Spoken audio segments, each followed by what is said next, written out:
Mi esposa me engañó con el hermano de mi padrino en nuestra boda, pero mi sobrino de 6 años lo contó todo en la cena familiar. Cuando conocí a Clara en un evento de la empresa, jamás imaginé que acabaría convirtiéndose en el peor error de mi vida. Al principio todo fue como en esas historias que uno ve en las películas románticas, miradas cómplices, conversaciones que se alargaban hasta la madrugada y una química tan evidente que parecía escrita por el destino. Salimos durante 2 años. 2 años en los que creí haber encontrado a alguien real, alguien con quien construir una vida. Le pedí matrimonio en una playa de Málaga, al atardecer, con el sol escondiéndose detrás del mar y el viento jugando con su pelo. Ella lloró, me abrazó y dijo que sí. Me sentí el hombre más afortunado del mundo. Fijamos la fecha para junio, y desde entonces comenzó el caos del que todavía me cuesta despertar. 6 meses de preparativos. 6 meses en los que fui dándome cuenta, poco a poco, de que todo lo estaba pagando yo, el lugar, las flores, el fotógrafo, la orquesta, incluso los trajes de algunos de sus familiares. Cada factura que llegaba era un golpe directo a mis ahorros. Pero seguía adelante, porque pensaba que la felicidad de Clara valía cada euro, cada desvelo. Al final, la boda costó 50.000 euros. Mis ahorros de años de trabajo se evaporaron en una sola noche. Pero aquella noche fue perfecta. El salón, la música, la sonrisa de ella caminando hacia mí, todo parecía justificar el esfuerzo. Recuerdo estar de pie frente al altar y pensar, lo he logrado, he encontrado a la persona correcta. Una semana después, la ilusión se desplomó de golpe. Organizamos una cena familiar en casa para celebrar nuestro inicio de vida juntos. Estaban mis padres, los suyos, mi hermana Sara con sus 2 hijos, y algunos tíos. Éramos unas 15 personas en total.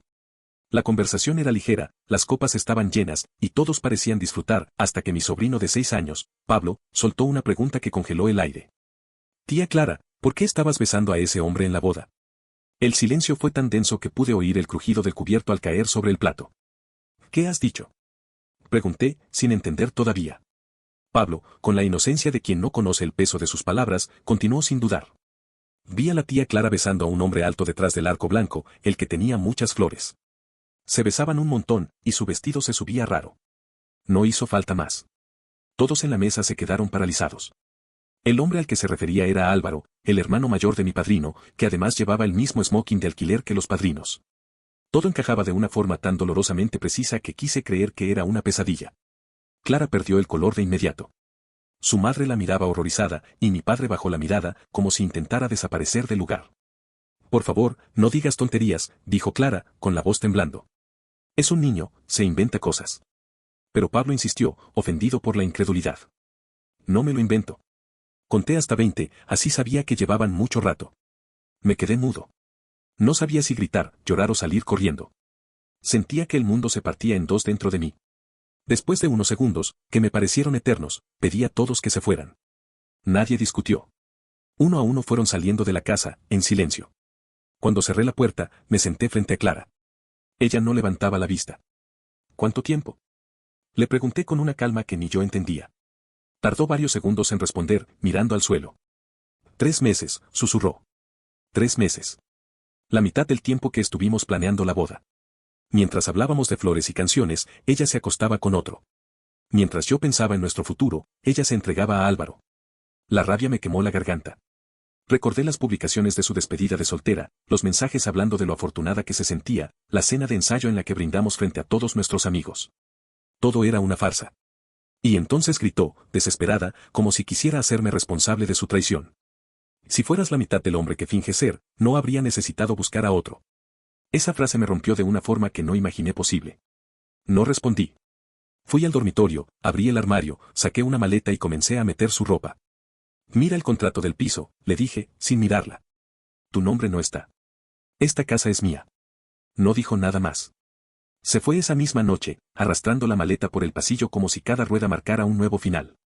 8 días después, ya había cambiado las cerraduras. El lunes siguiente, pedí cita con un abogado. Habíamos firmado un acuerdo prenupcial 3 días antes de casarnos. Una cláusula específica lo dejaba claro, en caso de infidelidad, el responsable perdería todo derecho a bienes, compensaciones o apoyo económico. Cuando mi abogado lo leyó, sonrió con una calma profesional que me devolvió algo de control sobre mi vida. Pero no se detuvo ahí. Me explicó que, en España, aunque las leyes son distintas a las estadounidenses, existía la posibilidad de presentar una demanda por daños y perjuicios si podía probar que Álvaro había interferido conscientemente en el matrimonio. Le dije solo 3 palabras. Preséntalo todo. Una semana después de que mi abogado presentara la demanda, Clara me llamó entre gritos y sollozos. ¿Estás loco? No puedes demandarme a mí y a Álvaro. Chilló, fuera de sí. No respondí. Simplemente colgué. Aquel silencio era la única respuesta que merecía. 2 días después, Álvaro fue notificado en su trabajo, un concesionario de coches. Me contaron que recibió los documentos delante de varios clientes y que su cara se volvió un mapa de vergüenza y rabia. Me llamó esa misma tarde. No puedes demandar a alguien por acostarse con una mujer adulta, dijo, con ese tono arrogante de quien se cree intocable. En este país sí se puede, le contesté.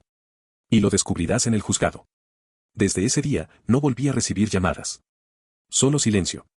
Un silencio pesado, denso, lleno de todo lo que no se atrevieron a decirme de frente. 6 semanas después, regresé del trabajo y encontré la puerta de casa entreabierta. Me quedé quieto, con una sensación amarga en el estómago. Entré con cuidado, revisando cada habitación. Cuando llegué al cuarto de invitados, lo supe enseguida. El armario donde guardaba mi colección de béisbol estaba vacío. 15 años de esfuerzo desaparecidos. Tenía una carta de Mickey Mantle valorada en más de 1.000 euros, una pelota firmada por Pelé que había heredado de mi padre, camisetas originales de partidos, entradas antiguas, fotografías autografiadas. Todo, absolutamente todo, había desaparecido. En la pared, escrita con rotulador negro, había una frase. A ver cuánto te importa el cartón cuando termine solo. Sentí una mezcla de furia y tristeza que me dejó sin aire. Llamé a la policía de inmediato. Revisaron la casa y encontraron huellas en las estanterías, en las cajas vacías, incluso en el marcador con el que habían escrito el mensaje. Los análisis confirmaron lo obvio, Clara. Horas más tarde recibí un mensaje desde un número desconocido. Apuesto a que ahora te arrepientes de haber sido tan cruel. Quizá venda todo. O quizá lo queme. Ya veré. Tomé una captura de pantalla y la envié a mi abogado y a la policía. 3 días después, registraron el garaje de los padres de Clara. Encontraron toda mi colección allí, perfectamente guardada en cajas. Ni siquiera la había tocado. Fue detenida esa misma tarde. Los cargos: allanamiento, robo, extorsión y amenazas. Fianza: 50.000 euros. Sus padres la pagaron, aunque ni siquiera pudieron mirarme a la cara cuando se cruzaron conmigo en el juzgado. 2 días después de salir, volvió a escribirme. ¿De verdad me metiste en la cárcel por unas simples cartas de béisbol? Esto no ha terminado. Ese mensaje fue su ruina. Violó la orden de alejamiento. Su fianza fue revocada y volvió directamente a prisión. Esta vez, sin posibilidad de salir. El juicio penal duró apenas 3 días. El jurado deliberó 4 horas. Verla allí, vestida con el uniforme gris, sin maquillaje, intentando fingir que era la víctima, me causó una extraña mezcla de lástima y desprecio. No había quedado nada de la mujer que una vez creí amar. Fue declarada culpable de todos los cargos. 5 años de prisión y la obligación de restituir los daños, equivalentes a 50.000 euros. Cuando el juez leyó la sentencia, ella me miró, buscando en mis ojos alguna señal de compasión. No encontró nada. El proceso contra Álvaro comenzó 5 semanas después. Mi abogado presentó los mensajes entre ambos, donde hablaban de su futuro juntos, de cómo planeaban irse una vez pasara el drama de la boda. Ver esas palabras en pantalla, dichas por las mismas personas que habían destrozado mi vida, fue como revivir la traición una segunda vez. Mi sobrino Pablo testificó. Lo hizo con la inocencia que lo caracterizaba, describiendo lo que había visto detrás del arco floral. Nadie pudo refutar su testimonio. El jurado deliberó 6 horas y declaró a Álvaro responsable. Se le ordenó pagarme 50.000 euros en daños, además de los honorarios legales. Parte de su salario sería embargado hasta saldar la deuda. A partir de entonces, cada mes recibía un ingreso pequeño, 300, 500, a veces 700 euros. No era el dinero lo que me importaba. Era la justicia, lenta pero segura, devolviéndome un poco de dignidad. Con el tiempo, empecé a reconstruir mi vida. Dejé de pensar en Clara cada día. Dejé de mirar atrás. Conocí a Inés, una antigua amiga de Clara que había estado en la boda, pero que se alejó de ella en cuanto supo lo que había hecho. Inés era distinta, tranquila, empática, sin dobleces. Poco a poco me devolvió algo que creí perdido para siempre, la calma. 3 años después, compramos una casa juntos. Por primera vez en mucho tiempo, sentí que tenía un hogar, no una trampa disfrazada de amor. Un día, Clara salió de prisión tras cumplir poco menos de 2 años. Me llamó desde el teléfono de su madre. He cambiado, Javier, dijo con voz cansada. Quiero disculparme. Lo que tuvimos, era real. Éramos un matrimonio. Eso tiene que significar algo. Respiré hondo antes de responder. Significó algo, hasta el día en que te acostaste con Álvaro en nuestra boda. Desde ese momento, no significó nada. Colgó sin decir más. 2 semanas después, Álvaro apareció frente a mi casa. Tenía ojeras profundas, la piel pálida y el mismo aire derrotado que siempre quise verle. Estoy arruinado, Javier, me dijo. Me han embargado todo. Perdí el trabajo. Quiero que canceles la deuda, por favor. Lo miré directamente, sin un rastro de duda. Te acostaste con mi esposa en el día más importante de mi vida. Pagarás hasta el último céntimo, aunque te lleve 20 años. No respondió. Solo asintió, bajó la cabeza y se marchó, como quien acepta por fin el precio de sus propios actos. Mientras lo veía alejarse, entendí algo que tardé mucho en asimilar: a veces la justicia no está en los tribunales, sino en la paz que llega cuando ya no necesitas venganza. Y esa noche, por primera vez desde la boda, dormí sin pesadillas.